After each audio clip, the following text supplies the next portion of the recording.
And welcome back to Treaty Park in St. Augustine, Florida, where the Kangaroo Court Roos are set to take on the CBC Riverhawks in pool play game number 4. And the Roos coming off a big 14-2 win in their last game over the Fort Caroline Rage. Looking to go a perfect 4-0 in pool play, but the CBC Riverhawks will have different ideas.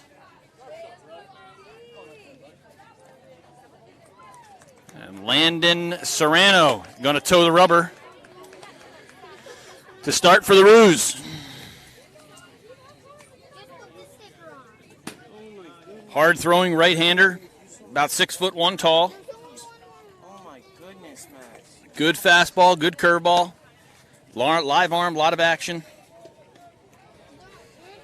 And he'll look to get a good start for the Roos on the mound. Checking the lineups here, CBC Riverhawks 12U Melcolm. Leading off will be number 10, the center fielder B. Kraft. Hitting second, number 22. He's an extra hitter, A. Davis. No first names on this. And we just got the lineup card. I apologize for that. Hitting third will be number 4, D. Archibald. He's going to play third base. Cleanup will be number 34, R. Uzel, the catcher. And hitting fifth, number 2, C. Harpin, the right fielder. Hitting sixth will be number 13, C. Brown. He'll play second base. Seventh, number 25, L. Moore. He's an extra hitter. Eighth is number 7, Jay Christopher, also an extra hitter. Hitting ninth, number 27, Jay Kleeman. He's the shortstop. 10th, number 3, L. Holden. He'll play first base. 11th, number 15th, G. Rosenstone. He's pitching. And then hitting 12th, they're batting the lineup. Number 1, W. Scott, the left fielder. Checking the defense for the Roos. Once again, Landon Serrano's on the mound. He'll give the Roos a start. And his battery mate will be number 2, Ethan Futch. He's catching. Going around the diamond, we have Nate Roldan at first base, Danilo Soto at second, Reese Bruss at short, and Connor Bly at third. Around the outfield, we have Mateo Dalmau in left, Ricky Stegbauer in center, and Dylan Knight in right. And that'll round out the defense for the Roos. First pitch from Serrano is a fastball to number 10, Kraft. He's the center fielder. And Serrano, again, electrifying fastball, mid to upper 70s. Good curveball. And there's a base hit to left center field on a fastball. It's going to get all the way to the gate. Kraft cruises into second with a stand-up double to lead it off for the CBC Riverhawks. Kraft, a good swing on that fastball. Short, quick, very athletic-looking kid. Could get a bigger pair of pants as they're well above his knees, though. And that seems to be the trend here for the CBC Riverhawks, as the 2-hitter, number 22, A. Davis, also has his pants up above his knees with some skin hanging out. It must be a new style that we haven't been made aware of yet. But the CBC Riverhawks have the leadoff man on second. Serrano spins, and Kraft aggressively dives back to the bag safely.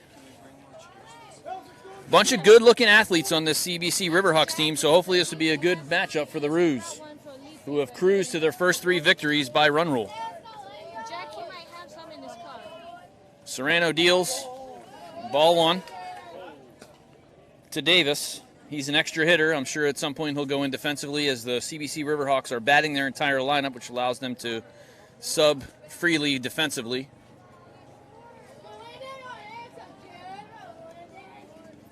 And Serrano is set. And a fastball up, spoiled by Davis. And just from the looks of these first 2 hitters, these guys can hit. You can tell by their swings. You can tell by their approach at the plate. This could be a shootout game. These guys are going to put the bat on the ball and challenge this Roos defense and pitching staff. Here's the pitch. Curveball, and Davis swings through it. Great pitch there from Serrano.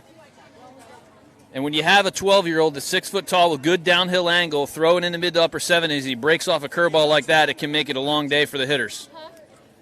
So we'll see how Serrano is able to mix between the fastball and curveball and keep these guys off balance.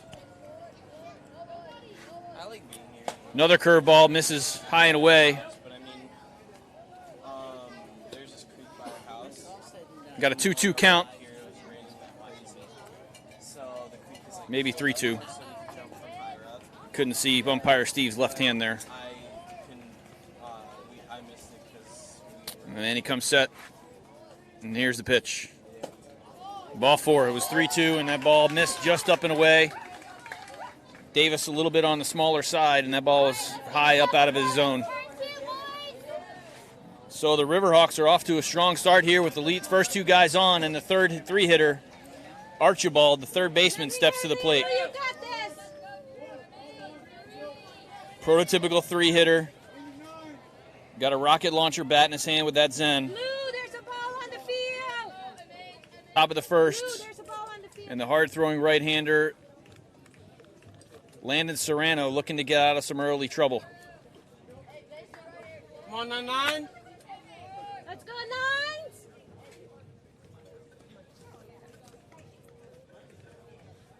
Oh, Curveball chases. Good job, E. Archibald falls down in the hole 0-1. And right now the Roos are hoping that they can get one of those curveballs to ground to one of the middle infielders for a double play. Don't be surprised if we see a bunch of curveballs to the 3 and 4 hitter here, especially early in the game. There's a fastball, ground ball to third base. Connor Bly thinks about going to second to turn 2, but ends up just going and over and tagging third All right, here we go. 1 down. for the first out of the inning. And that was the ground ball they were looking for a possible double play. Just a little indecisive. Not sure if Danilo Soto was maybe a little bit late to the bag when Connor was ready to throw it, because he came up looking to throw and then decided to retreat to third base to get the force out at third. So we got 1 out here in the top of the first. Number 34, Uzel, the catcher, steps in. And Uzel, not your typical 4-hitter. Little on the smaller side. Looking like he might have some good hands. I'm sure he's not in the 4-hole because he struggles to hit. So I'm sure he's got to be able to get this barrel to the ball and hoping to do some damage here early for the Riverhawks. First and second, 1 out. Middle infielders working the runner. Curveball from Serrano for ball 1. Landon, it's all right. Come on, 9-9. You got this.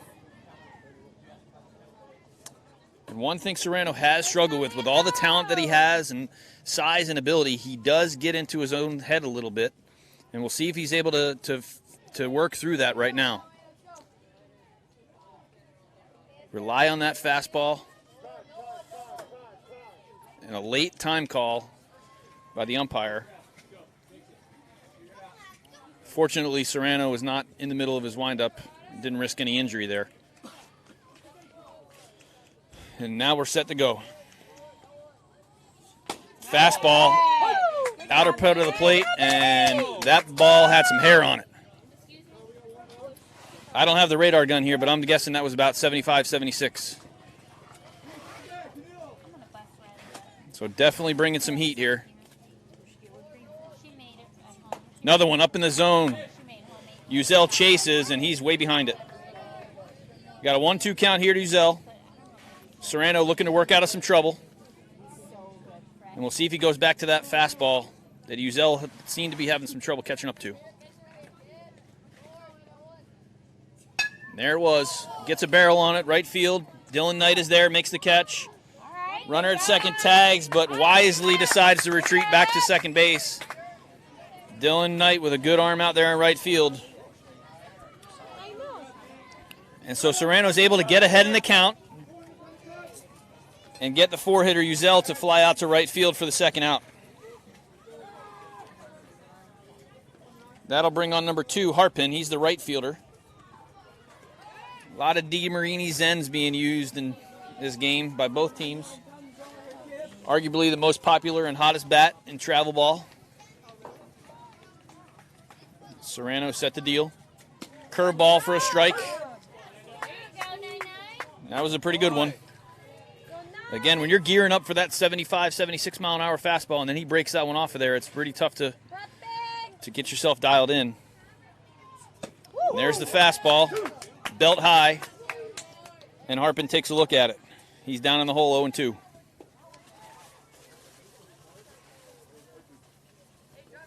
A lot of options here for Serrano. Could come back with a curveball or could paint a fastball on the outside. We'll see what he does. He comes with the heat, and Harpin can't catch up to it. Sits him down for out number 3 of the inning. And Landon Serrano is able to work out of some early trouble. First and second, nobody out, but he comes and gets the next 3 guys to keep it a 0-0 game here in the middle of the first. We'll be right back.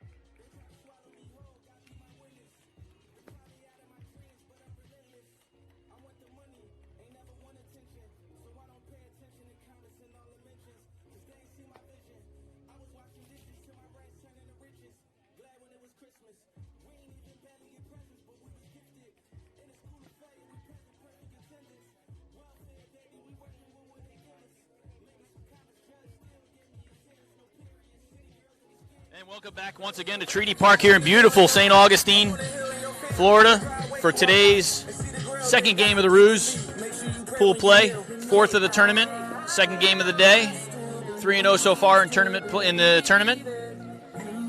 Taking on the CBC Riverhawks. Checking the lineup, the batting lineup here for the Roos. Leading off will be Reese Brush. Hitting second, Ethan Futch, number 2. Number 5, Wilson Anderson, will hit in the 3rd spot. The cleanup guy is number 3, Dylan Knight. He'll be followed by Nate Roldan and Danilo Soto. Landon Serrano will hit 7th, followed by Connor Bly, who will hit 8th. Owen Lever is in the 9-hole. Mateo Dalmau is 10th. Brady Marshall 11th. And Ricky Stegbauer wraps up the lineup for the Roos. The Roos have scored a bunch of runs so far in this tournament. But a good top of the first inning for the CBC Riverhawks as they got 2 hits to start the inning. But then were quickly retired by Landon Serrano. So we have a 0-0 game here in the bottom of the first inning. Reese Brush hits a line drive back towards the pitcher, hits off his glove and pops out, but he's able to recover to his feet and get Brush at first in plenty of time. 1 down for the Roos. And that'll bring on number 2, Ethan Futch.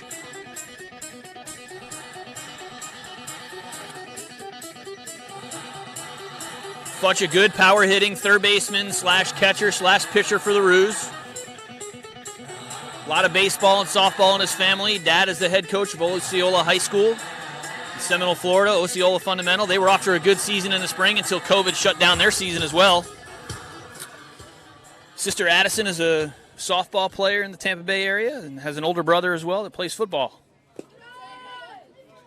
Older brother, I believe, plays football at Osceola. And you guys know Coach Futch as a fellow commentator on RooTube.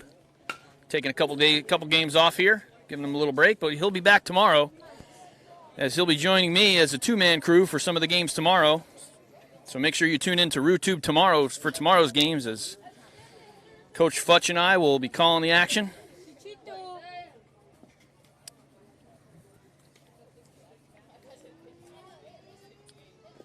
Curveball away.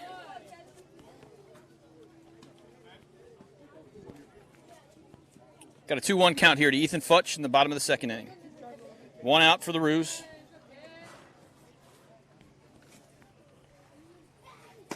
And that ball misses away.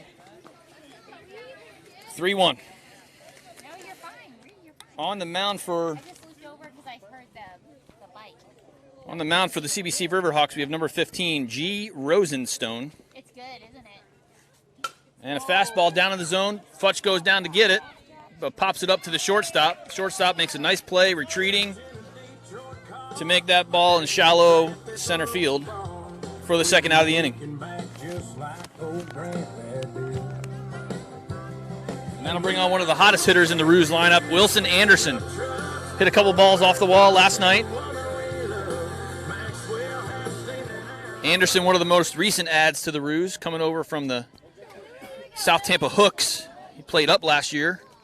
Winners of the Cooperstown Dreams Park tournament last year. Anderson elected to play 12U again and joined the Roos in the fall. Great family. Happy to have Wilson and his family a part of the Roos family now, heading into this 12U spring and summer. And that ball was a little high.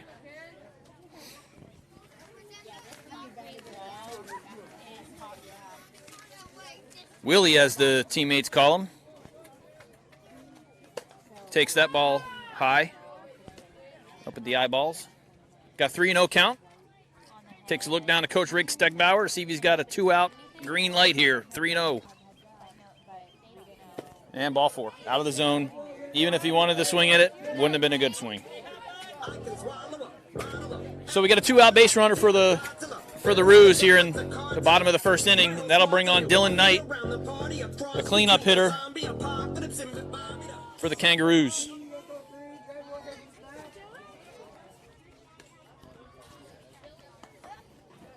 Dylan Knight, one of the original members of the Roos, joined back in the 8U season. He's been around ever since. Prolific right-handed hitter. Known for his power and ability to hit extra base hits. Went deep last night, about 270 to left center.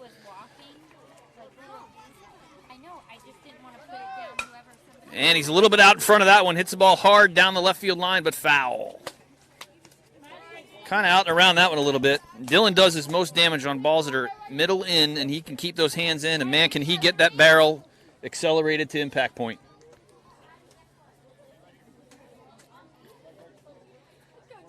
Another great athlete, plays multiple positions for the Roos. Plays a bunch of the outfield, shortstop, third base, pitches. Most of these Roos guys are able to play multiple positions, and that's a large credit to Coach Rick Stegbauer, who's moved guys around from the time they were 8 years old, dealing with great athletes, just able to play multiple spots. And he pops this one up to the catcher. And Uzel, the catcher, is able to hold on to it for the third out. So tough luck there for Dylan Knight, who fouls out to the catcher. And we got 0-0 here through 1. We'll be back after this.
Welcome back to St. Augustine, Florida, Treaty Park.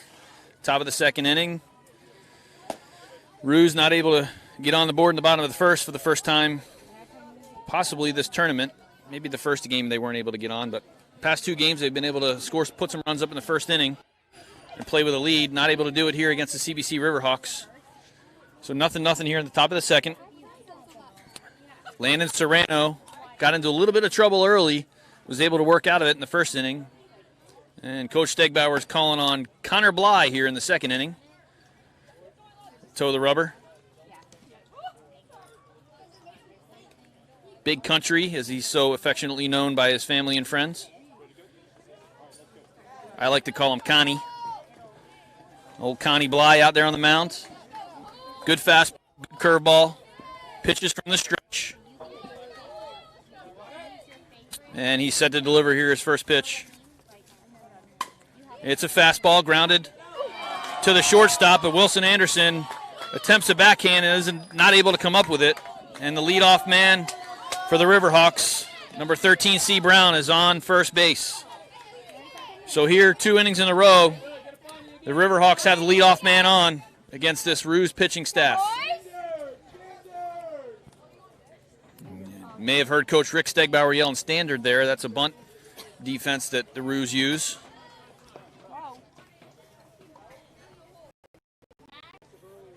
And so we'll see if the Riverhawks are playing for a run early or if they know they may need a bunch of runs to take care of this Roos team. We'll see. The 7 hitters up for the Roos. L. Moore, he's an extra hitter, did not start defensively. And we'll see if he elects to try to bunt and move the runner over or swing the bat. And the pitch. Strike. And Futchie throws him out. So the Riverhawks, instead of bunting, opted to go for possibly a hit and run or a straight steal. Great job, boys. And Moore swings through a low fastball, and Ethan Futch puts one right on the bag and takes care of the running threat. Brown from the CBC Riverhawks. So 1 down here. And a good pitch from Connor Bly, just misses on the outer half. Here we go, 8-4. About a ball off, might have been a little bit low. Umpire Steve doing a great job here calling the balls and strikes today, pretty consistent. No, I think it's... And another curveball from Bly in the other batter's box. And the Roos pitchers have done a pretty good job controlling and spotting the fastball, but a little bit of inconsistency on the curveball, which I guess could be expected for 12-year-olds. And that ball's up and in.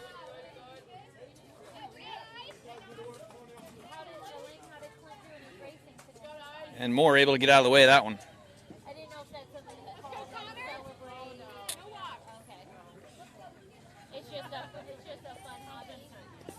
And that's a ball 4 as it hits the front of the plate and bounces off umpire Steve's chest. All right, Big Country, you got this.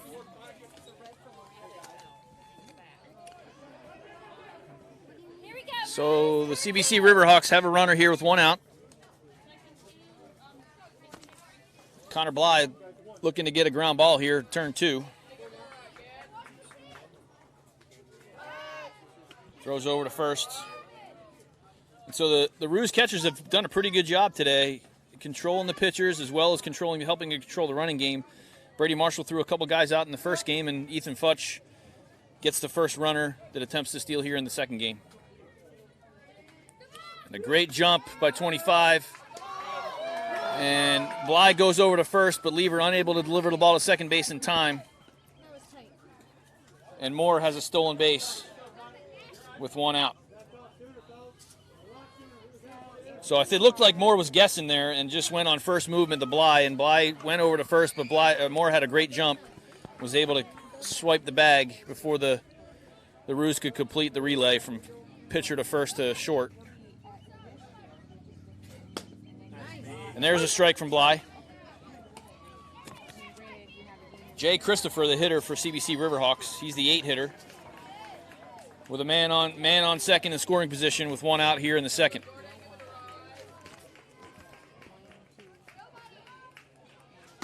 And that ball's outside. 1 ball, 1 strike is the count.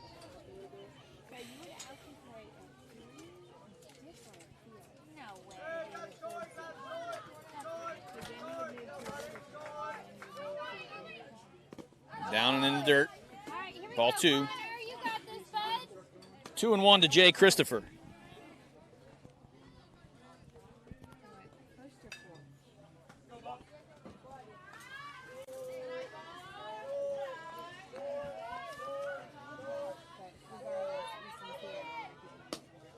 And that ball misses down and away. Ball 3, 3-1. And Coach Stegbauer, sensing this may be a closer game than the first 3, has some action going in the bullpen. He's going to head He's going to send Reese Brush down there to start throwing and take a visit to the mound. Connor Bly having a little bit of trouble controlling the spot in the fastball. But usually a pep talk from Coach Stegbauer can fix most of these guys, and they can bring it back. By and large, the pitching staff on the Roos does a good job of throwing strikes, controlling the running game, and giving their defense a chance to help them win games. Go, Roos. Remember, too, that a lot of these guys haven't thrown a bunch with this COVID-19 shutdown, so many of them just toeing the rubber for the first or second time since then. And an inside move with no throw from Bly. 3-1 count, 1 out here in the top of the second.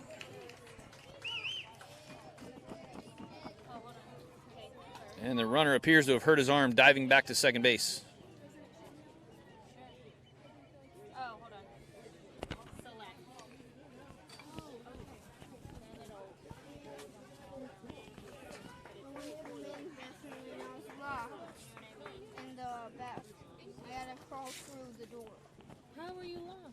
Connor Bly, another original member of the Roos. Been with the team since he was 8. One of the youngest, if not the youngest, player on the team. But you wouldn't be able to tell it by his size. Big kid. Known as Big Country by those that know and love him. Able to hit for power. Always been a guy that's been on the mound, able to throw strikes for the Roos. Older brother Thomas headed to Sickles High School. Highly regarded freshman headed that way. Also plays in the Kangaroo Court and top-tier Roos system. 14-year-old. And we're set back to go here. Another inside move with nothing doing.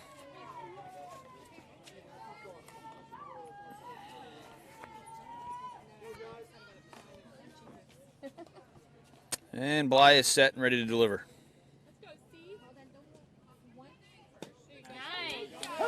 And a strike to fill up the count, 3-2.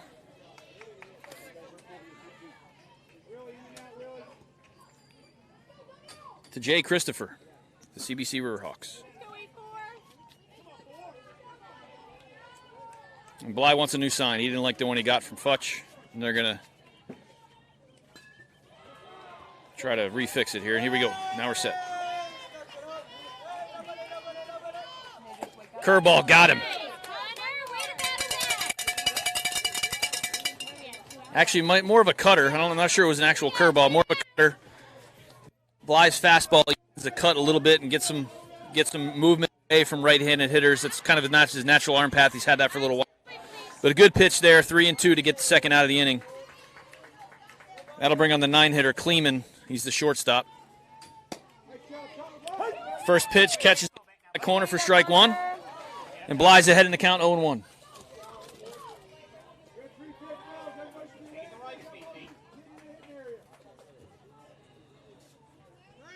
And another inside move from Bly, trying to keep that runner close there.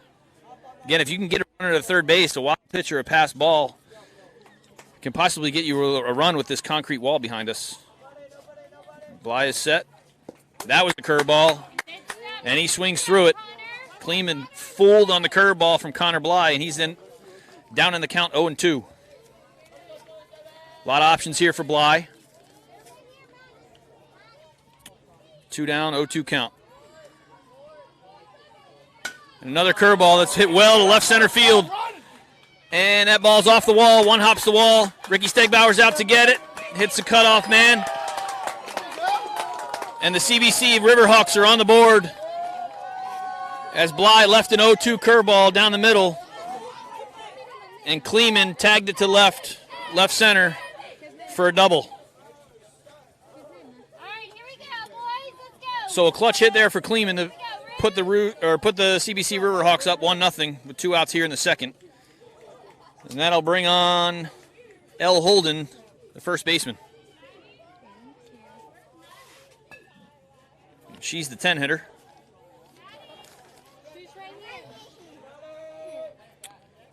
First pitch misses outside for ball 1. Here we go, Connor. That's a fun little. You got this.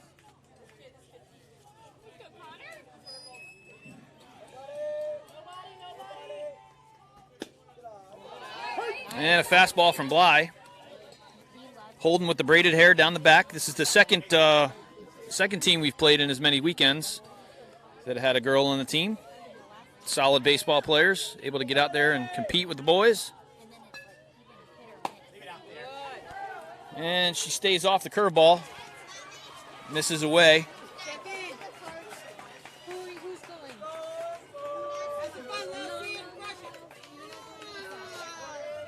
Bly set to deliver. Fastball in. Hits it past the diving Nate Roldan. Grady Marshall makes a throw to the plate. And he calls him safe, but I'm not sure that was the call. A great throw from Brady Marshall in left field. Hits Futch in the air, but just not in time.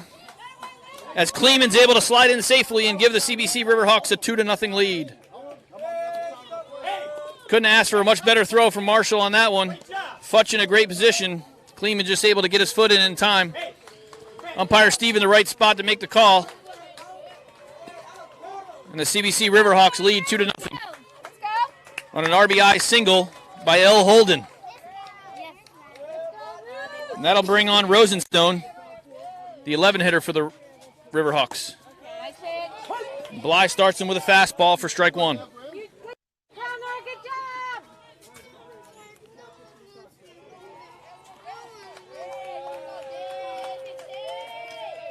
Bly comes set to deliver. Strike two. Right down the middle, and Rosenstone just kind of looked at it. Futch attempts to throw down to first, but Holden dives back safely. And Rosenstone's in the hole, 0-2. Bly looking to get out of the inning. Curveball misses high. 1-2 count to Rosenstone.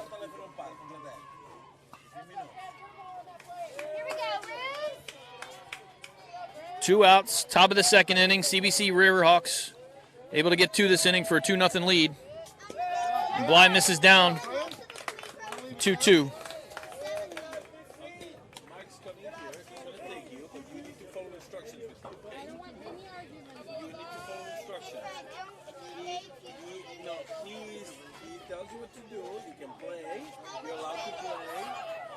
And here's a pitch. Fly ball hitting the air to the shortstop. Wilson Anderson calls it, and he's got it for out number 3. And Bly works out of the jam, but not before the CBC Riverhawks are able to get 2 runs and take a 2-0 lead over the Roos. The Roos trail for the first time this tournament, but with a potent offense, we'll see if they can get back in the game rather quickly. So after 1.5, CBC Riverhawks 2, Kangaroo Court Roos 0. We'll be back.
Take a break now, withdraw. Spaz on the check and relax. I feel like I could do anything. I'ma go hard till I'm flat. Yeah, never would've made it. I've been through the hell and back. Yeah, devil in a new dress. I'm in a fast. And welcome back to RoofTube. Heading to the bottom of the second inning. Leading off for the Roos, number 42, Nate Roldan.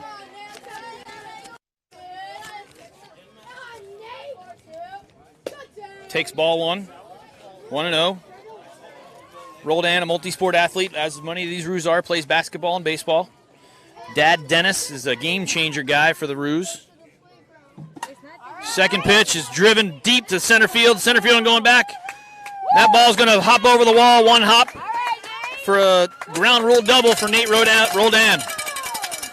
Roldan puts a charge into a fastball that was right down the middle, and he squashed it to center field over the center fielder's head. 1 hopped over the fence for a double. So the Roos have a leadoff man on second here in the bottom of the second, and that'll bring on number 24, Danilo Soto.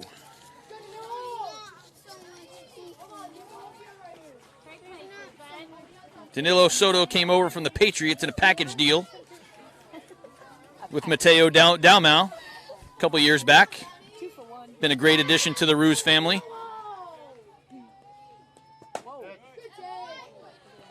Soto, a lot of pop in his bat for his size. Plays second base, a little bit of outfield. Pitches every now and again for the Roos. But really been a solid bat for the Roos ever since he came over from another organization. And he takes a big old hack at that one, but I think the ball was in the mitt before he got the barrel through the zone.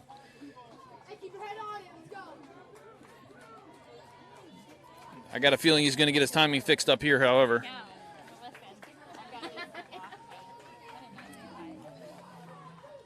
And a curveball misses outside from Rosenstone.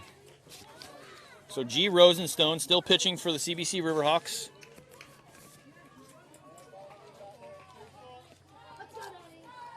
Comes inside, and Soto hits a hard ball to left fielder, but had him played perfectly.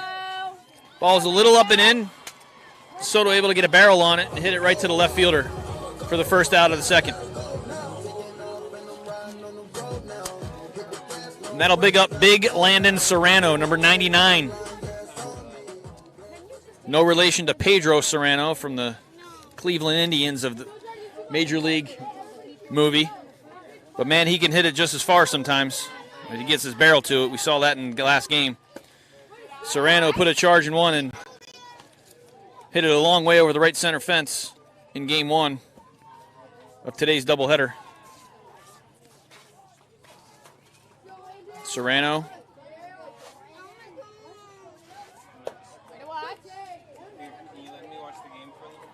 Joined the Roos family about 2 years ago. Moved into the area, played for another team, but lived quite a bit of ways. Played for the Jupiter Hammerheads and then relocated to Tampa with his mom and joined the Roos family. And umpire Steve says he committed at that curveball that was down in the dirt. And when you're that big and you got those big long arms and you get them rolling, it's hard to stop them midway through the zone. So 1-1 count to Serrano.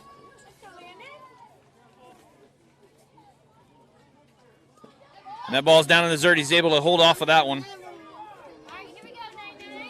And we got a 3-1 count. 3-1. My mistake on the last one. No scoreboard here.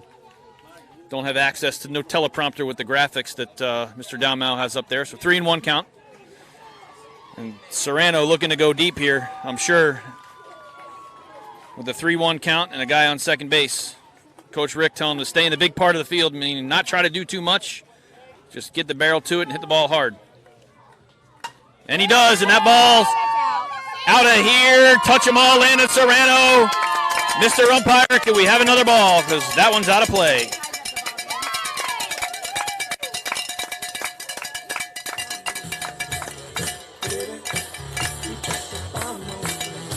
And much like Pedro Serrano in the movie Major League, if you're leaving fastballs over the middle, Landon Serrano is going to put a charge into them and send them a long way.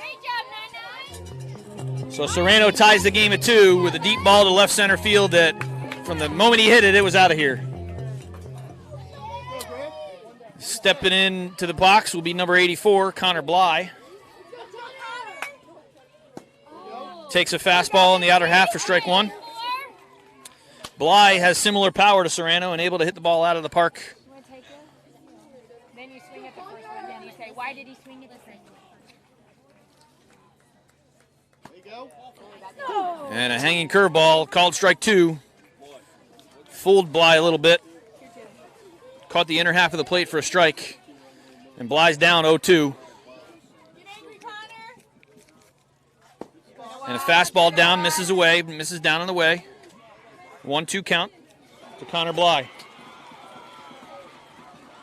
And as I was saying, even though the Roos were down 2-0 after the top of the second inning, this potent offense can quickly get them back in it. Bly spoils one of the outer half. It's tough to pitch around a lot of these Roos hitters as they're big, they're strong. A number of them can hit the ball out of the park. Pretty much every one of them can hit the ball over 200 feet. Fences are about 250 here, so some of the kids would have a little bit of trouble, but for the most part, a lot of these kids can hit the ball out of this park. Another curveball, bounces and misses away. Bly able to lay off. Pitcher's asking for a new ball. Umpire Steve happily obliges.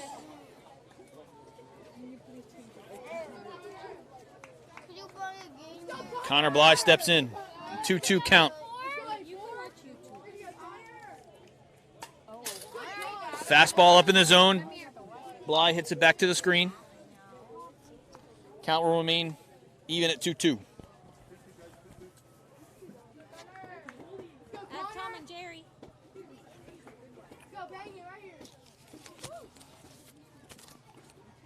Here's the pitch from Rosenstone. Off speed, down. And Connor Bly sees it out of the hand and is able to lay off. Full count to Big Country.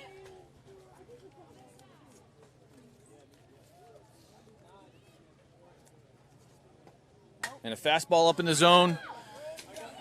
Probably ball 4. Bly chases it, but it hits it over the third baseman's head. In the Bermuda Triangle, where really only the shortstop has a really good chance to get that ball. And the ball falls in for a hit. So Bly chases one out of the zone in a 3-2 count, but is fortunate to hit it in a place where no guys are able to get to it, and is on first base.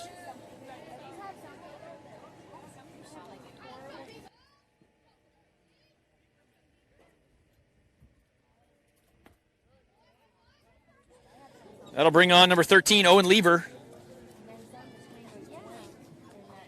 Another big fella steps into the plate. One out here in the second inning. Game's all tied at 2. Kangaroo Court Roos and the CBC Riverhawks. There you go. And Owen Lever hits a ball deep left center field, and that ball's out of here. Another no-doubter by the Roos.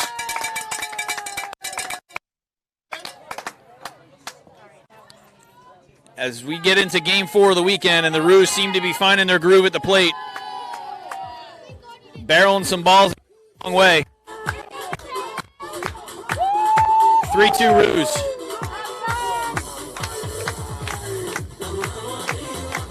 How many guys in this lineup that you can pitch around, because the next guy coming up can, as we said before, can hit the ball out of the park.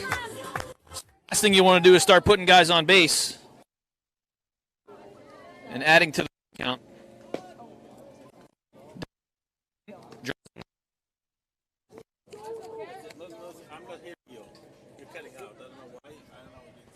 Internet's bad. Like, I wasn't able to get, like... it's the audio. It's the alcohol? Pitch to Dalmal. Down and away, misses. 2 balls, no strikes. Who has some? Mateo Dalmal. Here we go, 2-1. Multi-sport athlete, played DA soccer, plays for the Roos. Good swing of the ball to center field. But again, the CBC Riverhawks had him shaded to right center field, and the center field was able to come up with it. Well hit ball, but hit right at the center fielder for out number 2. Here we go, That'll bring on the left fielder, number 62, Brady Marshall. Made a great throw last inning, but was not able to cut the guy down at the plate on a bang-bang play. Brady Marshall, known as Goldilocks for the flow he has coming out the back of the hat. Good swing at a fastball. Fouled back to the screen. Here we go, 6-2.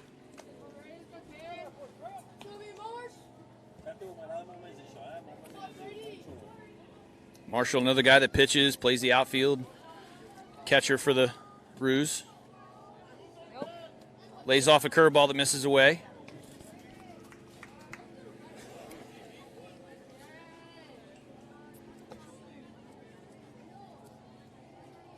Much like Connor Bly, Marshall also has an older brother who plays in the Roos organization, Justin. And Brady grounds the ball to second base for the third out of the inning. But not before the Roos are able to get on the board and take the lead after a couple mammoth home runs. And the Roos, after 2 innings, are leading 4-2 over the CBC Riverhawks. We'll be right back.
Right. Well, I can't compete, so don't expect what Jim Marshall just finished up. But I'm only filling in for 1 inning, so you can mute me, you can turn the sound down, but I am here for the 3rd inning.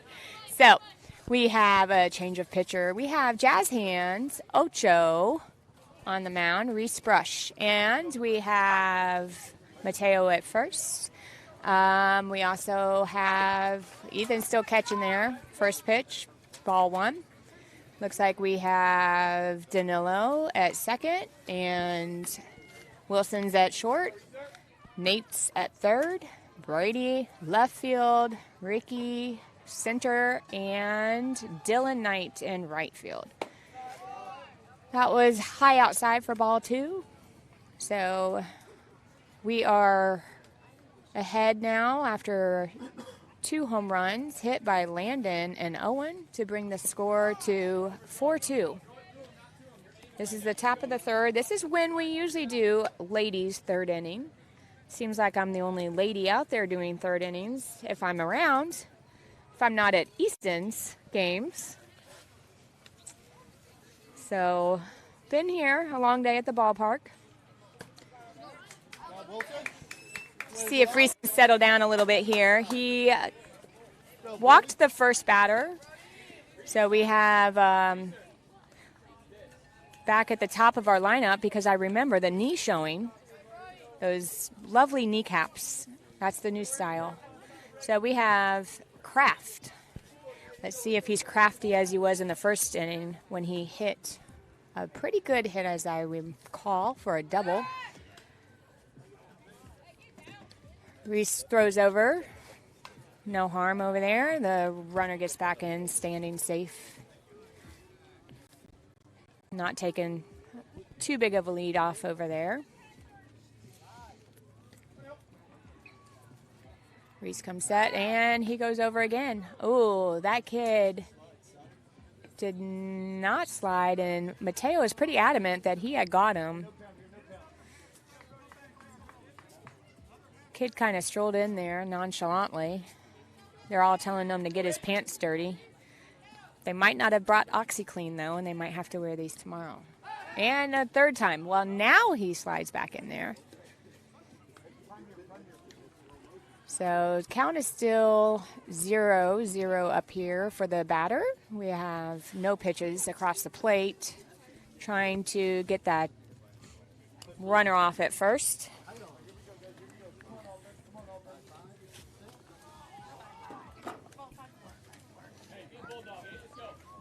We have actually done well at keeping the rain away today. Thought it was supposed to be a pretty rainy day, but seems like it cleared away and actually became quite sunny and hot here in the afternoon. Reese, he's pretty adamant that he wants to get that lead runner off right now.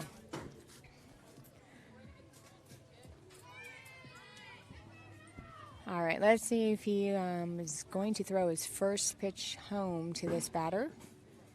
There it is. Whoa, that one looked pretty good there crossing the plate. Not sure where that missed, but it was from where I'm looking. I would have swung. Oh, there's another one, and he calls that one for a strike. So we have the count as 1-1. Still got the leadoff runner at first. And he goes back over there for him, seeing if he can catch him off sleeping over there, but he was not yet. He's not ready quite for, he might have already had his afternoon nap.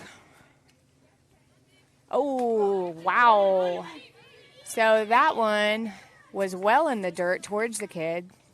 He swung at it anyways. I think it was more of a protection swing. Ball coming at him. It did advance the runner to second because the ball did go in the dirt and got a strike on the call, but it advanced the runner. And Reese throws that one and skids across the plate. Got 2-2.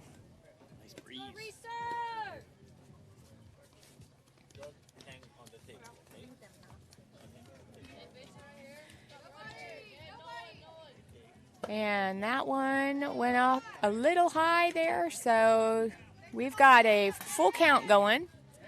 See if Reese can find that strike zone again. This kid is pretty eager to hit.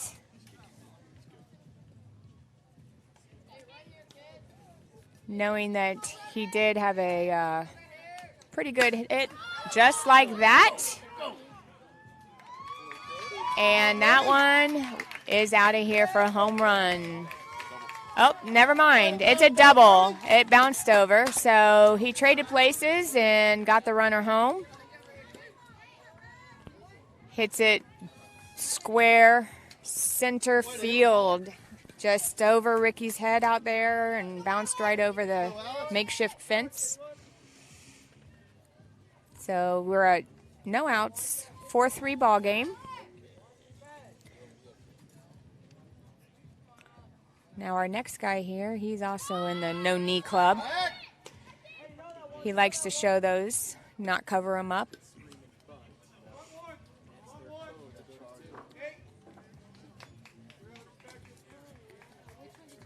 So Reese throws over to try to pick him off. Was not successful. So Reese throws that one down for ball.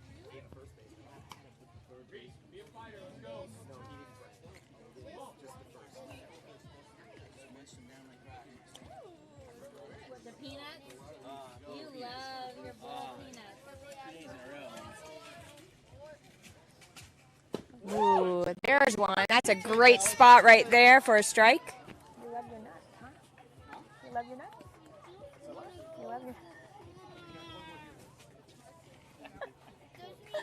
2 days in a row, huh? All right, so we have 1-1. There we go. Got the guy swinging at that one for strike 2. We got 1-2 count.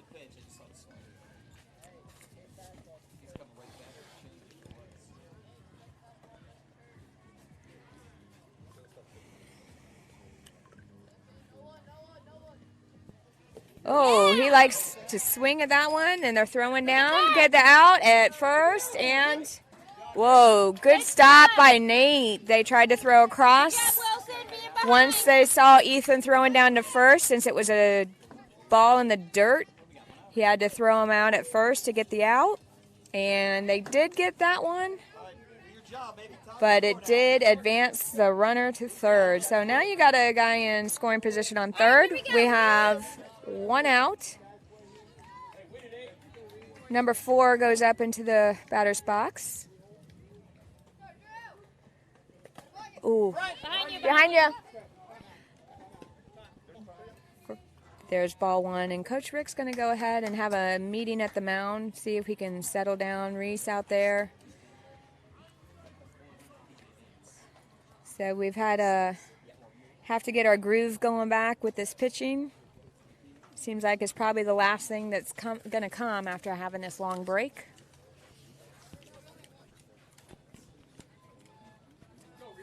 It's a quick meeting, so now we're back. We have ball 1.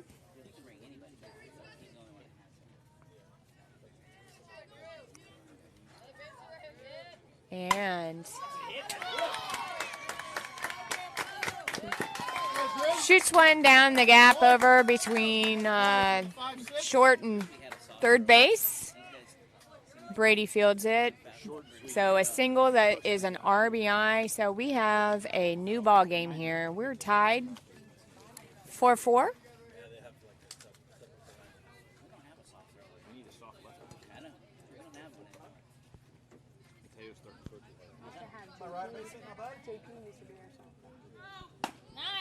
There we go. Much better to start off with that first pitch strike. Definitely helps out. So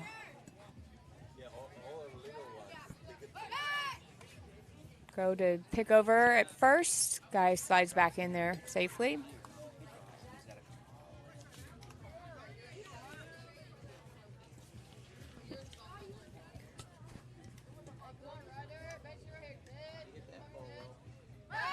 Picks off again, got him.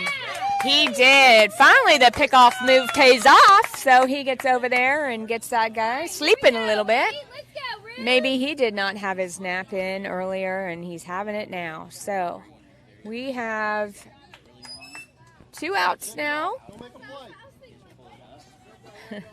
We have the batter. I don't know. He's kind of talking up there, trying to figure out what's going on here. And now Reese found that as a beautiful pitch right side of the plate for a strike.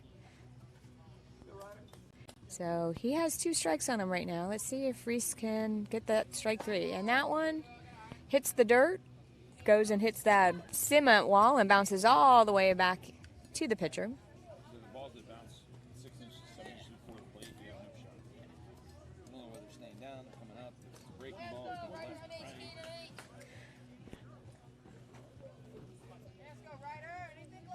Reese steps off for a second, gets set again.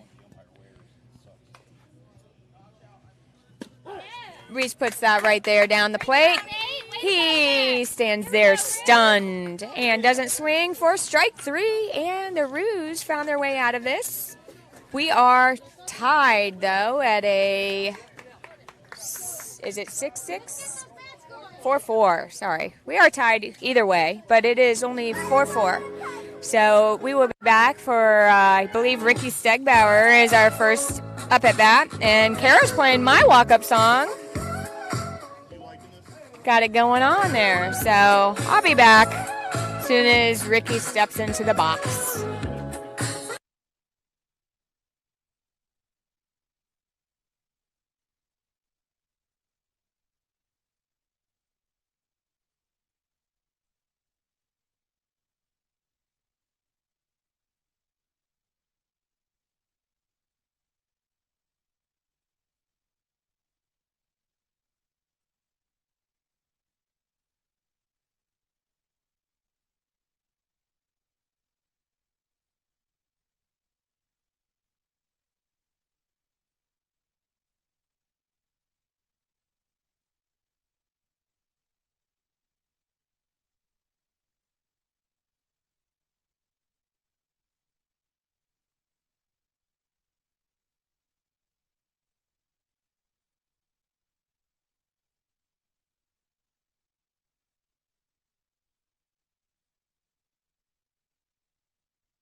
We are back at the bottom of 3, and we have a new pitcher on the mound. Almost had to change out to another new pitcher because his catcher on the throwdown sniped him in the ankle bone. So we have Ricky Stegbauer stepping into the box, number 35. See if he can get this off to a good start. He puts down a wonderful bunt. Whoa! So he got called out, and I have to say, I know he's my son, but I think he was safe. But he put down a wonderful bunt, and Rick's got some wheels on it, but I guess with the height of the girl over there, they gave it to instead of the tie goes to the runner, they had him marked as an out. So we got 1 up, 1 down. Now we have Reese. Gets jammed a little bit there, but finds his way to left fielder for second out. So we've had first 2 pitches ended in 2 outs. They're kind of taking away the pressure of this pitcher, not allowing him to have to pitch much. Seems like his ankle is okay. Obviously, he's getting some outs here with only 2 pitches. So we have Ethan Fudge, number 2. Let's see if we can get a 2-out rally going. That one went totally over everybody's head over here and hit the wall and went all the way back to him. All right, here we go, Fudge. Let's go, 2. So looking to get something going with a tie ball game here. It's been a long day and out in the hot sun and the heat. That one's up, so he starts off with 2 balls.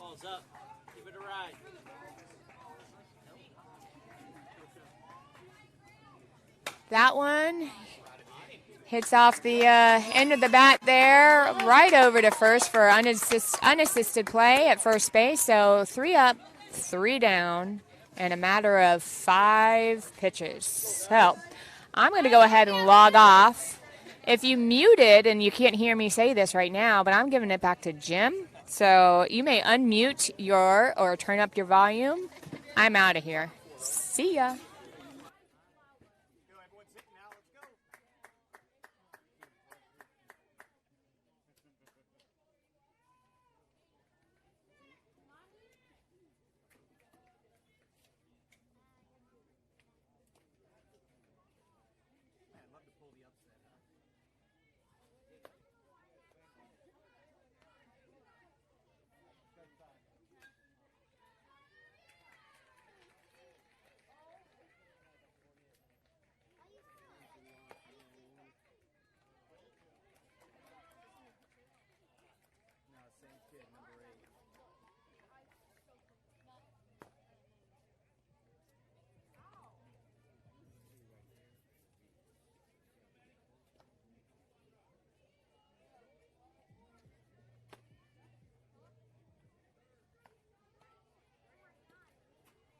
And welcome back to Treaty Park. Special thanks to Tara Stegbauer for picking up the 3rd inning there on 3rd inning ladies special.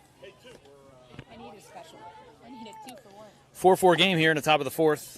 Reese Brush still on the mound for the Roos. Checking the defense. Ethan Futch still behind the plate. Owen Lever's over at first. Danilo Soto at second. Wilson Anderson's playing short. Connors at third. Brady Marshall's in left. Can't see the center fielder. Ricky Stegbauer's in center, and Dylan Knight's out in right. All right, here we go, Roos. So the CBC Riverhawks having some pretty hot bats.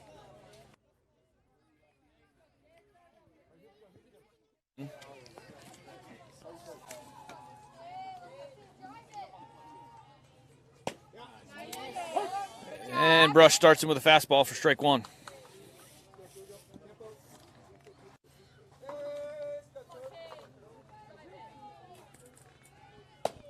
And fastball number 2, red belt high, right down the middle.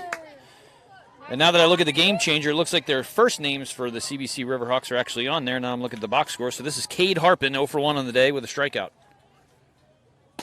And he looks at 3 pitches and goes down for the second time on strikes today.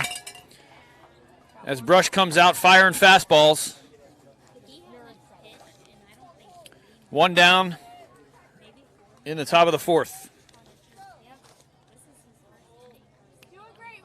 And that'll bring on Colt Brown.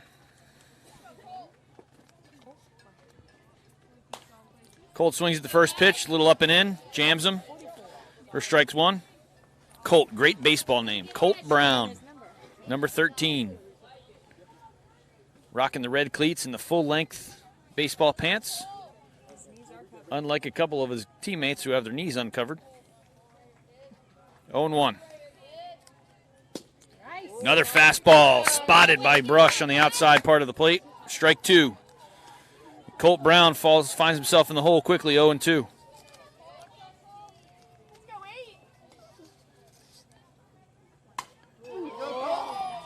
And Brush leaves an 0-2 changeup up. And that ball is hit down the left field line, past the left fielder. Brady Marshall gets all the way to the wall, finds the cutoff man. And Colt Brown, who was down in the hole 0-2, laces a double to left. Not a good 0-2 pitch there, leaving it up in the zone. I'm sure he's going to hear about that one from Coach Stegbauer when he comes back in. So the CBC Riverhawks have the leadoff man on again. Fastball from Brush for strike one. And Lucas Moore will be the batter.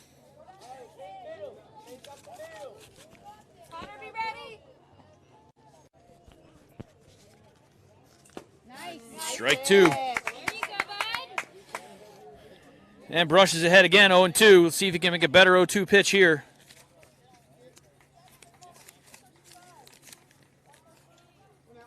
To Lucas Moore.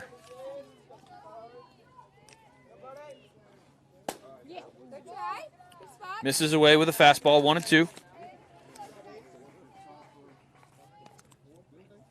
Moore walked his first time at bat.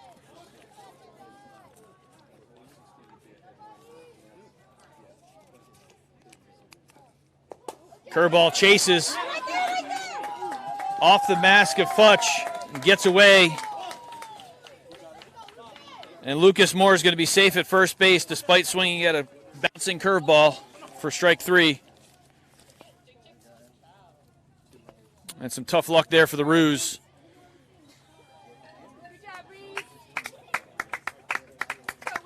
And Coach Stegbauer is going to come out and make a pitching change. He's going to go to number 5, Wilson Anderson. Here in the top of the fourth inning with one out. I only got one out.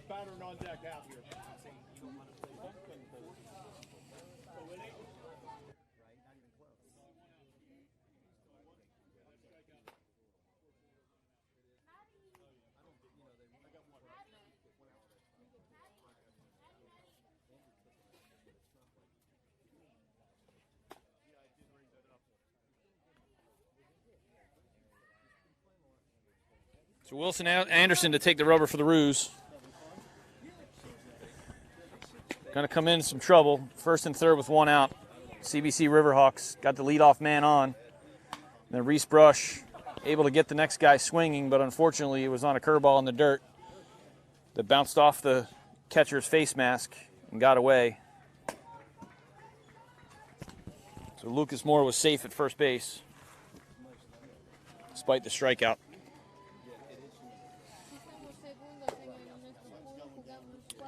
So we'll see if Anderson can work out of the jam here. First and third. Jordan Christopher will be the batter for the CBC Riverhawks. He's 0 for 1 on the day with a strikeout.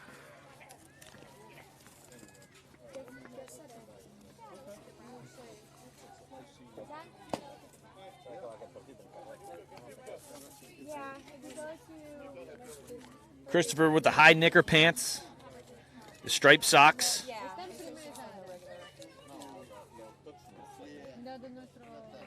White Evo Shield helmet.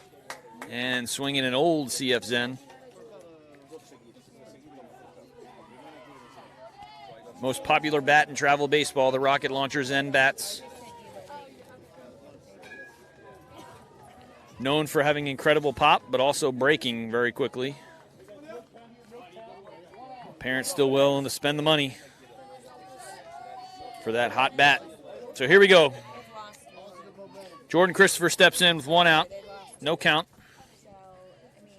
Wilson Anderson throws a fastball by him for 0-1.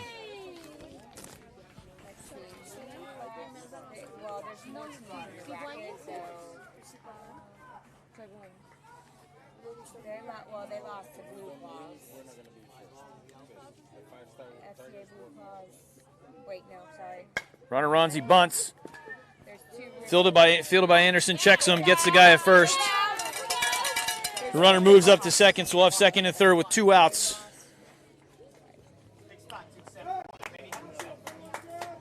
Possible safety squeeze there, but the bunt got down and was right back to the pitcher, and Wilson Anderson did a good job getting on it quickly, looking back the runner before getting Christopher out at first. That'll bring on number 27, the pitcher, Jaden Kleeman. Kleeman's 1 for 1 on the day with an RBI. Fastball from Anderson for strike 1. Kleeman hit a ball well to center field his last at bat. I believe it was for a ground rule double over Ricky Stegbauer's head. So we'll see if Anderson can do a job here. Get the Roos out of a jam. Pop up, foul territory, first base side, and Wilson Anderson squeezes it for out number 3.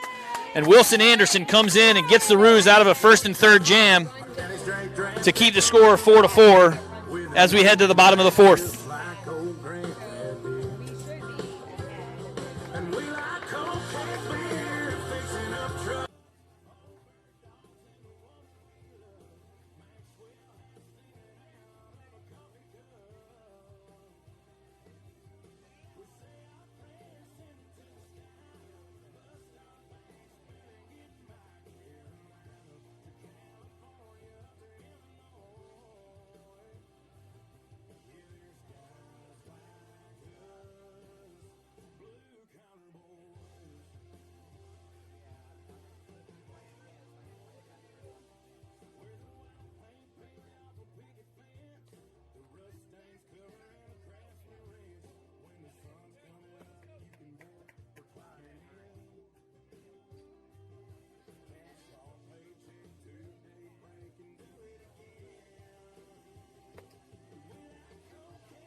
Back here in the bottom of the 4th, Jaden Kleeman heads back out to the mound for the CBC Riverhawks, and we'll see if Kleeman's able to do the same with Anderson that Anderson just did with him last inning. Anderson came in and was able to get out of a jam and get Kleeman to pop fly out to him to end the top of the 4th, and we'll see if Kleeman can return the favor here.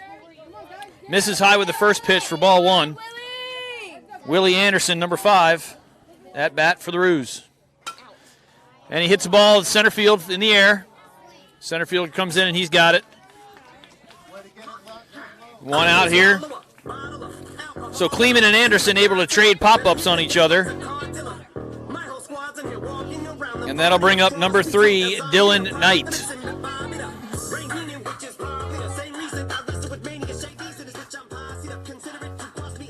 D3, D-Smash, as he's known to the guys that know and love him. Hitting in the 4-hole for the Roos today. First pitch misses down and away. 1-0 to Dylan Knight.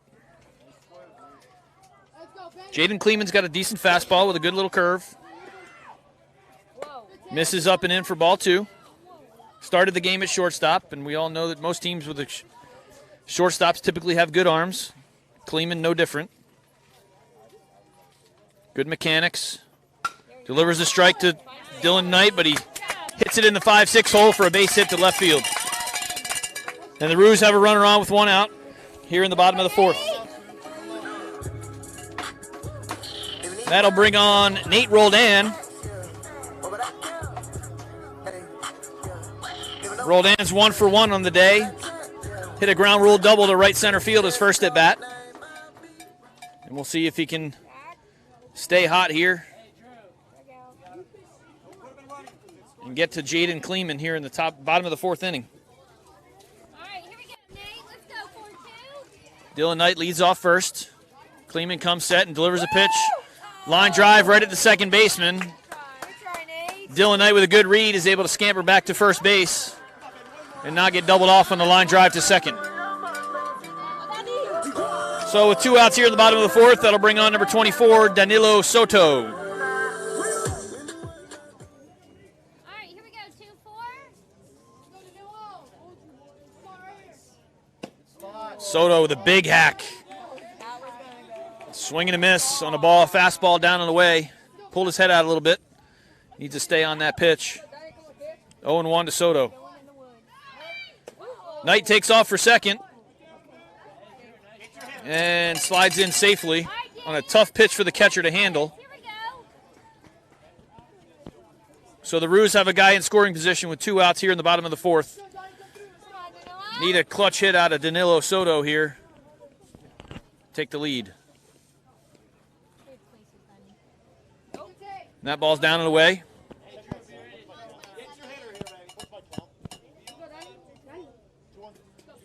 2-1 the count. Umpire Steve doing a great job here today, just double checking on the count. We got 2-1 to Danilo Soto. Now check on Dylan Knight at second base. He slides back in safely. Shortstop creeping in there.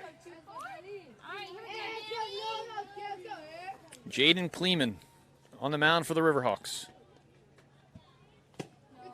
Misses down and away. Catcher tries to pull it back, but you're not fooling umpire Steve on that one.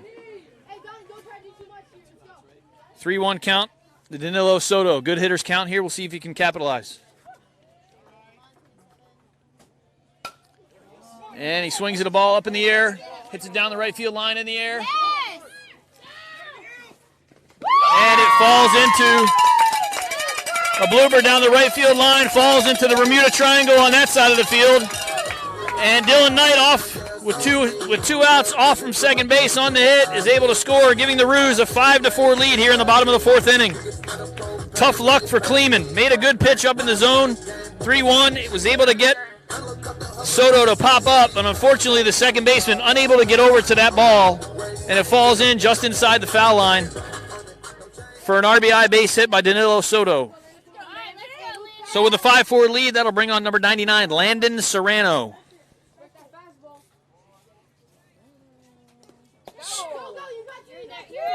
And a wild pitch off the concrete wall will allow Soto to go to second base.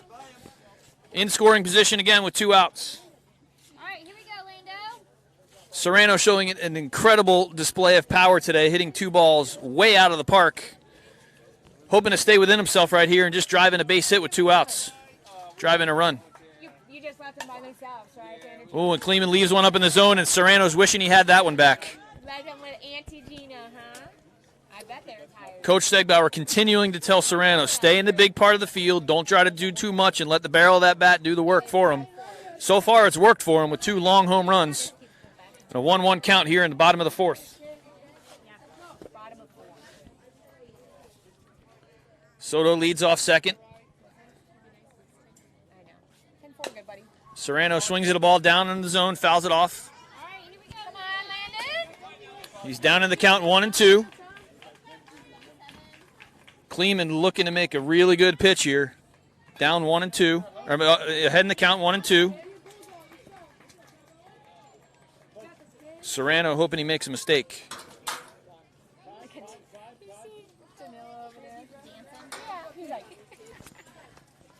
Danilo Soto at second base, 2 outs, runner in scoring position. He'll be off on a crack of the bat, trying to score on a base hit. Roos looking for another timely hit here. And a curveball up in the zone, just misses inside. Had him fooled. But umpire Steve being pretty consistent here, making a good call on a ball that was in. 2-2 count to Landon Serrano.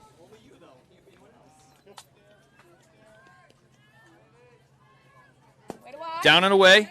Serrano stands at about 6'1" in height, so that ball's down below his knees, well below his knees.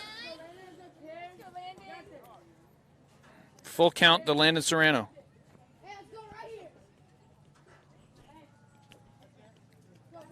Checks the runner. Here's the pitch. Up and in. He walked him, ball 4. So a battle there between Kleeman and Serrano wins with a walk. But some would argue that Kleeman may have won that at bat by not giving up another long home run to Landon Serrano. So that'll bring on Connor Bly, and this is a tough part of the Roos lineup here, Murderer's Row, with 3 or 4 guys in a row that can all go deep. So first and second, 2 outs. Connor Bly, the batter. Connor's 1 for 1 on the day. He's got a base hit between the 5-6 hole. Looking for some 2-out RBIs here.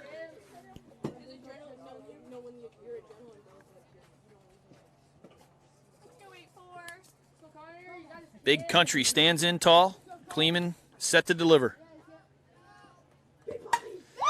And Bly puts a charge in it. Over the left fielder's head. 1 hop for a ground rule double. That's going to score Soto from second.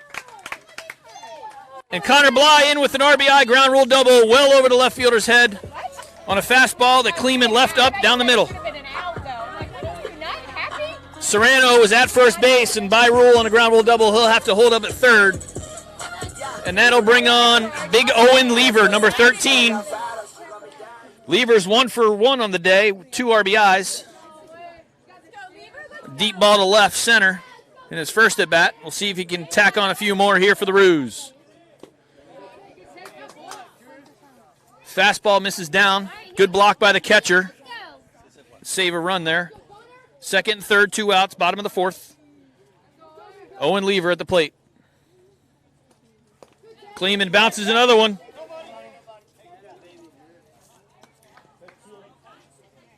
Drew Archibald catching for the CBC Riverhawks, able to block those last 2 pitches and arguably save his team 2 runs by blocking those balls. Lever stands in tall. CF Zen rocket launcher bat, and he swings at a fastball in on his hands, fouls it back to the screen.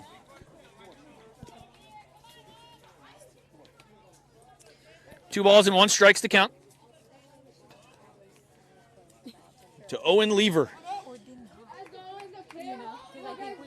Lever also with an older brother, attends King High School in Tampa, plays baseball for the Lions. That ball's well over his head and off the concrete wall.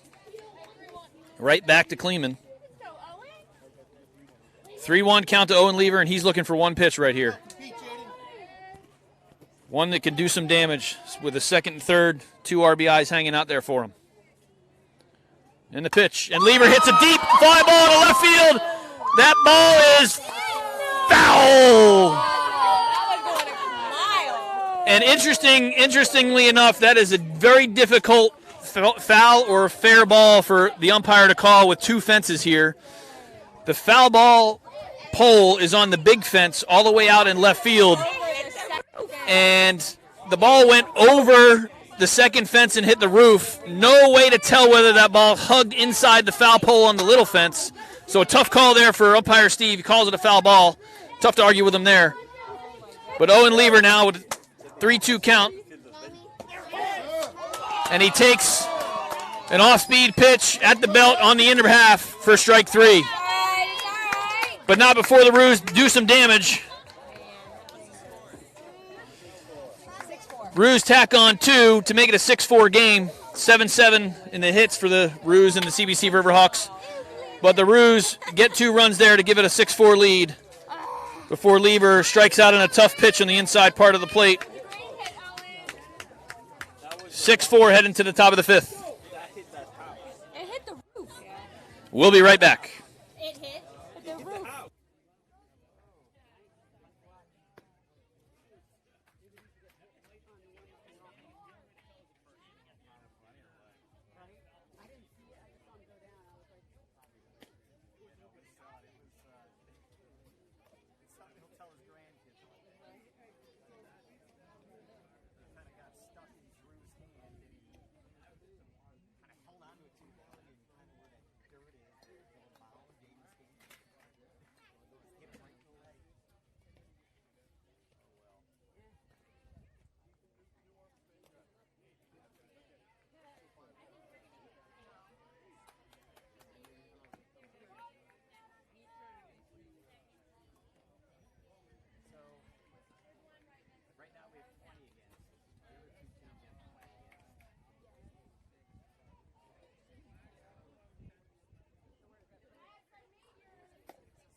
And we're back here in the top of the 5th inning. Roos and CBC Riverhawks. Roos leading 6-4. Top of the 5th. Wilson Anderson returns to the hill for his 2nd inning of work. Came in a relief. Got the Roos out of a jam last inning. And he starts with a fastball down and in for ball 1. Roos able to get 2 runs last inning and could have been more on a mammoth ball hit to left field. Just hooked foul. Hit a house in left field, but just outside the foul line by Owen Lever. Really tough, fair foul call for Coach Steve as the inner fence, obviously well inside the foul pole that's on the traditional fence here. Unable to tell whether the ball curled around it, but called it foul. And again, a tough call to argue there. But Anderson's up in the count, 1-2. Throws a curveball, grounded to third base. Connor Bly's got it. Makes a throw. And gets Holden at first in time for the first out of the 5th inning.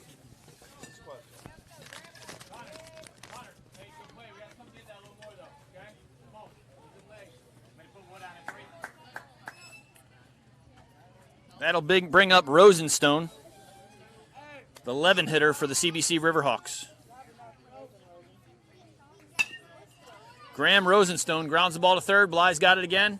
Strong throw over to Lever, and he's got him in time for out number 2. Graham Rosenstone goes 0 for 2 on the day. Let's go, Wilson. Go to rally. That'll bring on the 12 hitter for the CBC Riverhawks, Wilson Scott. He's 0 for 0 on the day. Walked his first at bat. Anderson starts him with a fastball, misses down and away. Anderson's a quick worker, right back to the hill. He gets the sign and ready to go. And a pitch. Ball 2. Through the glove of Futch and through umpire Steve's legs there. 2-0 to Wilson Scott.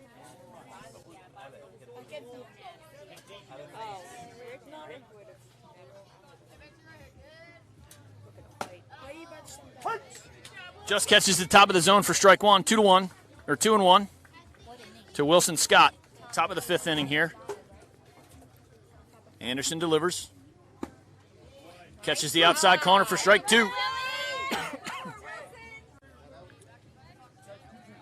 2-2 to Wilson Scott. 6-4 lead for the Roos, top of the 5th. Wilson pitching to Wilson. Whenever I hear the name Wilson, I think of Tom Hanks and Castaway. That ball misses. 3-2 full count. Wilson to Wilson. Here's the payoff pitch. And Wilson Anderson gets Wilson Scott to swing at a fastball up out of the zone for strike 3. And that'll do it for the Riverhawks here in the top of the 5th. The Roos leading 6-4. With Mateo Dalmau going to lead off the top of the bottom of the 5th inning for the Roos. We'll be right back.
Welcome back here to Treaty Park in beautiful St. Augustine.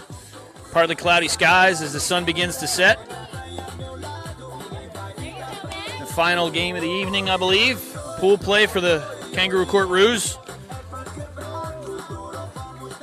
You're watching RooTube.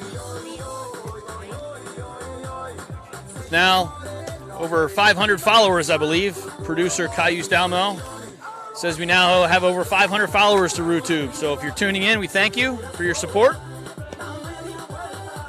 And RooTube and the Kangaroo Court Roos baseball. It's a great time to be a Roo right now. We mentioned it last game. A lot of successful top-tier Roos and Kangaroo Courts teams returning to the field after COVID-19.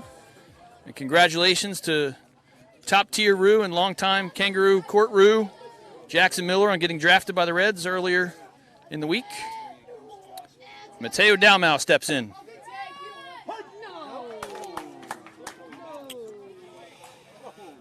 Jordan Christopher takes the rubber for the CBC Riverhawks, and strike 1 to Dalmau. Fans weren't too happy with umpire Steve on that one. Next pitch is down and away, out of the zone. 1-1 count to Dalmau.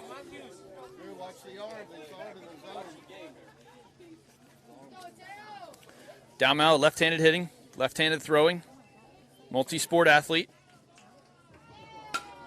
Down the line to left field line, inside the bag. We got a fair ball. Dalmau's going to round first, heading towards second.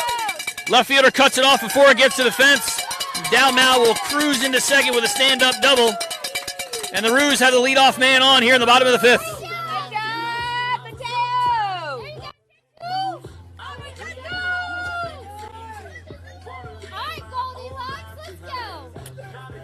Stepping to the plate will be number 62, Brady Marshall, who has perhaps the best hair in 12U baseball. A little bit of flow coming out the back of the helmet, but he's looking to get an RBI single here in the bottom of the 5th to add to the Roos lead. He swings at a pitch, and it's a blue pit to left field. Coming in as a left fielder, he lets it drop in front of him. Dalmau with the ball right in front of him, it has to hold at second. But Brady Marshall hits a single to left. And the Roos have their first 2 guys on here in the bottom of the 5th, leading 6-4. That'll bring up the left-handed hitting Ricky Stegbauer. Stegbauer, another player on the team with a sibling in the organization. Younger brother Easton plays for the 11U Roos and 10U because he can't get enough baseball. He's got to play for two teams. But if you know Easton Stegbauer, you know that kid eats and sleeps baseball. I think he's thrown about 75 bullpens to moms and dads. Early on when Ricky was playing 8 and 9U, Easton was constantly throwing bullpens on the side. Just loves the game. Great kid. Great family, that Stegbauer family. Before that, he used to just eat snacks at the baseball. Here's the pitch to Ricky. Hits the ball down the right field line, but it's foul. Good hands by Coach Bobby Brush there at first base. Catches the big hop.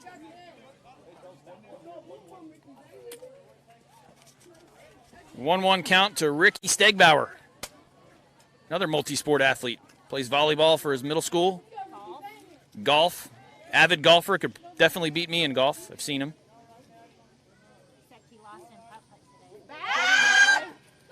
Checking the second. Nobody there. Maybe that's the old fool him, throw it to right to the center fielder and hope he goes. Not fooling the Roos today. Pretty evenly matched game. 9 hits for the Roos, 7 for the CBC Riverhawks. But the Kangaroo Court Roos have a 6-4 lead in the run column, and that's the one that counts. Good defense by both teams, and the pitching has been pretty spot on with a lot of strikes being thrown. But these kids on both teams can swing the bat, especially the top of the order. The CBC Riverhawks will lead off with the top of the order coming back in the top of the 6th inning. So the Roos looking to get some insurance runs here with nobody out.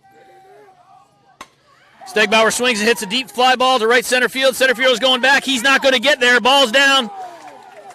And the ball goes over the fence as the center fielder falls into the fence. And Stegbauer has a ground rule double. Dalmau scoring on the play, so give Stegbauer an RBI if you're scoring at home. We've seen a lot of ground rule doubles here with the shortened fence for the 12U age group.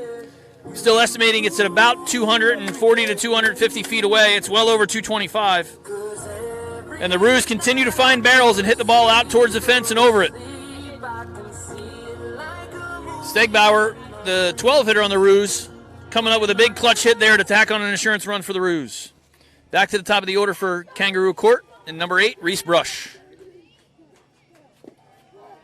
Brush takes the ball down and in. 1-0. Again, no outs. CBC Riverhawks calling for the infield in, trying to cut down some runs here to keep it close, hoping that with the top of the order in the 6th inning, they can have a chance to come from behind. Roos thinking otherwise. Brush hits one right back to the pitcher. Christopher spins, turns, throws to first, and gets him for the first out. Brady Marshall wisely stays at third with no outs in the middle of the order. Reese kind of gave away a swing there on a ball that was up and out of the zone and kind of reached out for it, maybe trying to hit it to the right side. When early in the count, he probably should have been looking to drive the ball. So maybe fooled on that pitch a little bit. That'll bring on Ethan Futch, the catcher. Marshall at third. Stegbauer at second. Good wheels, able to score on base hits from second base from Ricky Stegbauer. One out here in the bottom of the 5th. And Futch hits a ground ball to third base. Third baseman one-hops it to first, and the first baseman is unable to come up with it. Marshall trots home for a run, and Futch is wisely able to go to second base on the overthrow.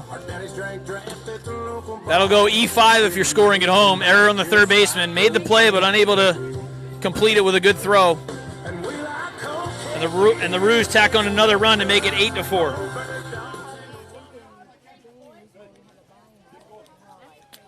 Time is called. As Coach Stegbauer requesting a courtesy runner for Ethan Futch as catcher at second base. Last bat at Roos would be Reese Brown.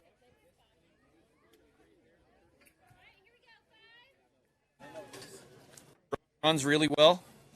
Again, another guy able to score from second easily on a base hit here. CBC Riverhawks have the infield in, trying to cut down the runs. And he's coming home. So CBC Riverhawks defense pays off by bringing the runners in. or bringing the infield in rather. And the Roos continue to hit ground balls to him.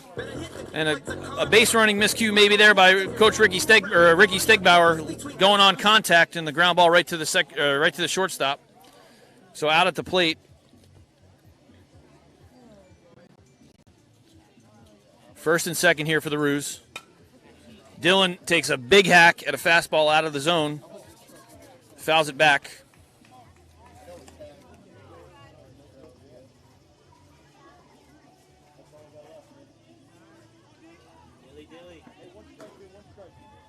Two outs here in the bottom of the fifth inning. Dylan Knight at the plate, first and second. Ball misses out of the zone. Reese gets a late jump, and he's safe at third. Archibald did a great job getting to that ball off the wall, made a strong throw, but Brush, despite the late jump, was still able to get to third safely. Anderson stays at first. So first and third now, two outs. And Dylan hits a deep fly ball to right center field. Outfielder's giving chase, and the center fielder is able to get there. Loses his cap, but makes the grab for out number 3. Go, boys. But not before the Roos tack on a couple more runs and extend their lead to 8-4 after 5 innings of play. 10 hits for the Roos, 8 runs. CBC, top of the lineup coming up in the top of the 6th with some work to do. We'll be right back.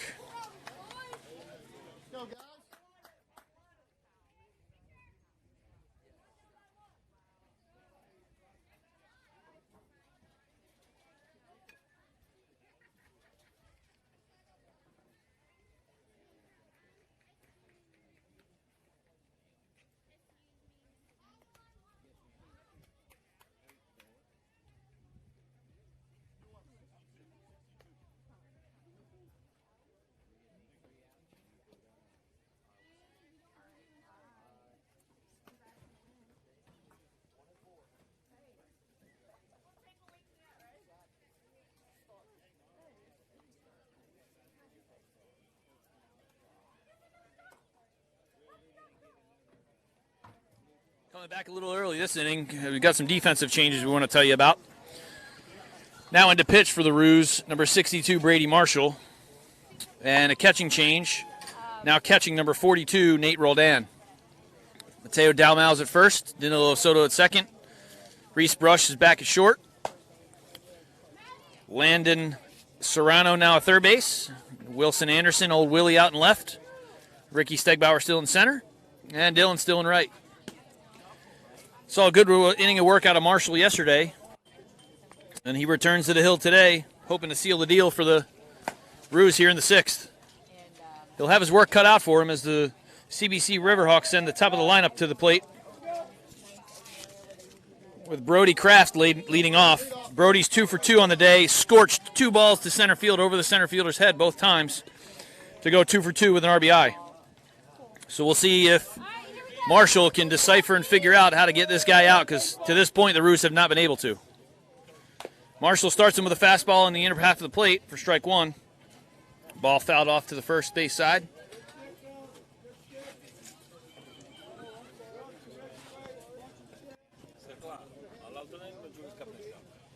Marshall coming out of the windup. Second pitch, a little bit down and away, just missed. 1-1.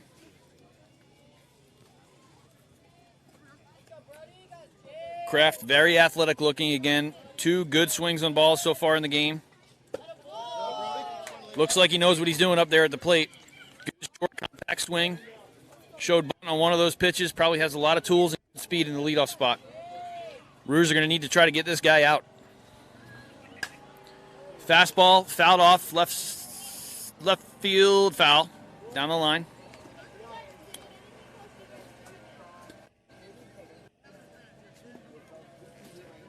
We got a 2-2 count here to Brody Kraft. And the delivery from Marshall.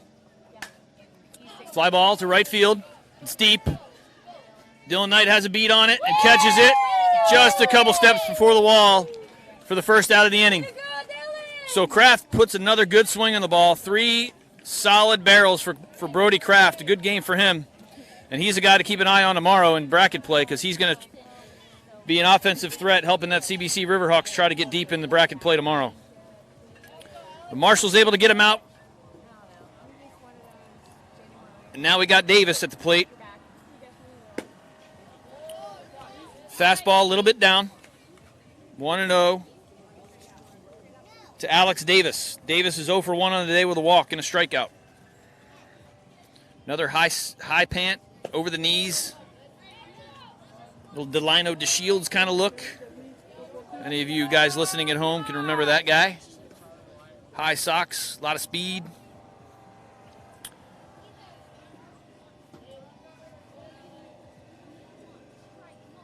All right, B, come on, baby. You got it. 2-0 behind in the count. Marshall going for the Carson Fulmer look with the hair out the back of the hat. If he had some glasses on, he might look just like his little brother. Thought that one caught the corner, but umpire Steve doesn't think so. Ball 4. And the Riverhawks have a guy on here with 1 out in the top of the 6th. That'll bring on Andrew Archibald, the catcher for the CBC Riverhawks.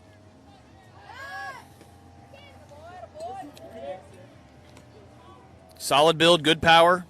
Hit a ball hard to left center field last at bat. 1 for 2 on the day with an RBI. Marshall misses away. Having a little bit of trouble with the command.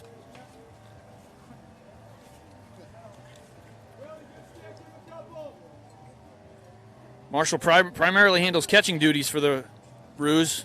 Gets some innings every now and then on the mound. Usually does a decent job throwing strikes, but seems to be struggling a little bit right here. Missing just off the plate. Umpire Steve's been giving a ball or 2 off, but that one's about 3 or 4 balls off. So he's going to have to fix the command here. Would love a ground ball double play, I'm sure. 8-4 the Roos, top of the 6th. CBC Riverhawks have a guy on with 1 out.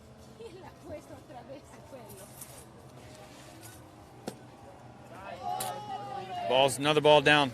Come on, B, you got this.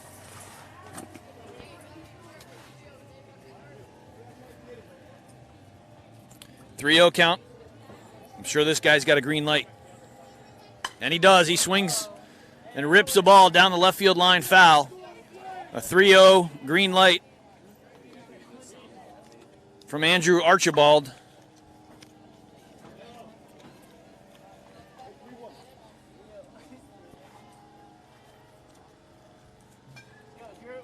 Marshall comes set. Throws over. Davis safely back at first.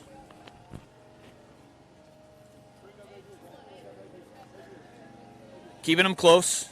And many would say, why does he keep throwing over there when they have a 4-run lead in the 6th inning? But I'm sure he's trying to keep the double play in order by keeping Davis close at first.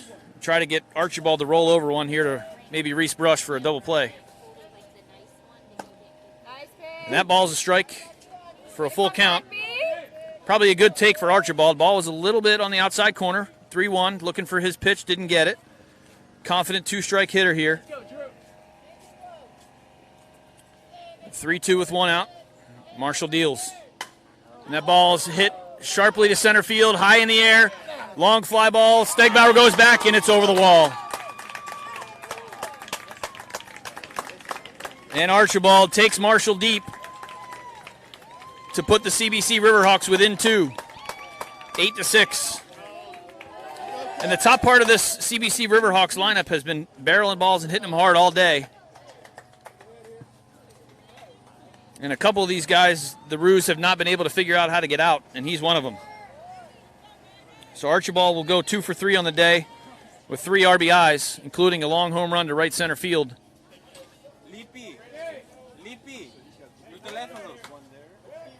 And that'll bring on Ryder Uzel, number 34, the 4-hitter for the CBC Riverhawks.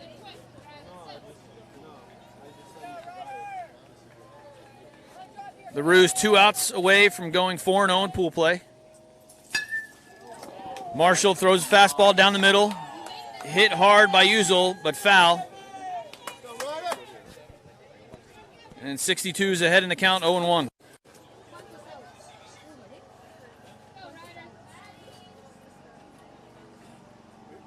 And here's the 0-1 pitch. Line drive, hit right at Landon Serrano, and he's got it.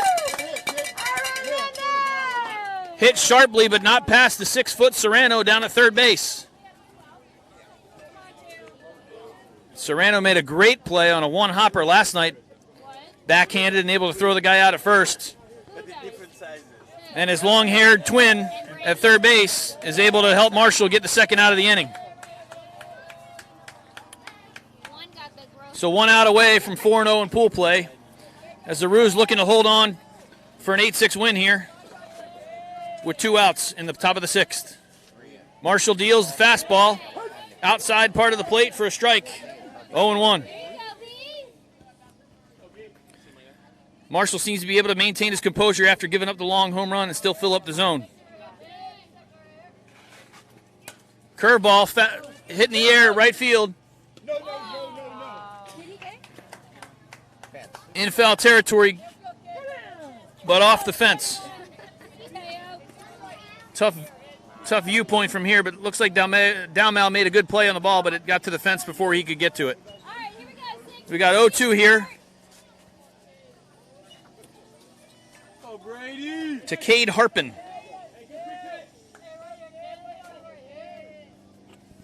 Marshall looks in for the sign. Took a little bit too long for Harpin's liking. He calls timeout, steps out. Number 2, Cade Harpin, 0-2 count. Here in the top of the 6th. Marshall paints a fastball in the outside corner for called strike 3. And the Roos hang on for an 8-6 win. Good win for the Roos against a good-hitting CBC Riverhawks team.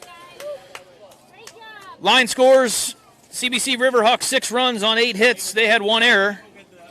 And the Roos 8 runs on 10 hits and no errors. Another solid defensive outing by the Roos. Offensive highlights for the Roos. Connor Bly was 2 for 2 with an RBI. Landon Serrano 1 for 1 with 2 RBIs. Owen Lever 1 for 2 with 2 RBIs. Dylan Knight 1 for 3. And a hit apiece for Danilo Soto, Nate Roldan, Mateo Dalmal, Brady Marshall, and Ricky Stegbauer. Pitching was a team effort. Landon Serrano started the game, one inning pitched, no runs on 1 hit. Connor Bly came in. He allowed 2 runs on 3 hits with 1 strikeout. East Brush, 2 runs on 3 hits and 4 strikeouts.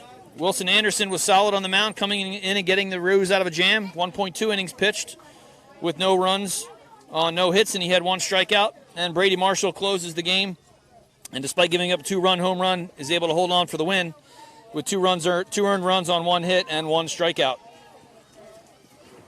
Roos once again go 4-0 in pool play. We'll see where they line up for bracket play tomorrow. 8-6 win over the CBC Riverhawks.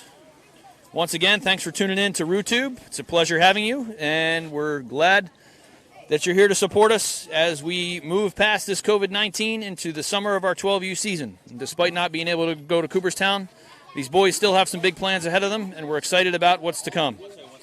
Thank you for tuning in to RooTube, and we'll see you tomorrow.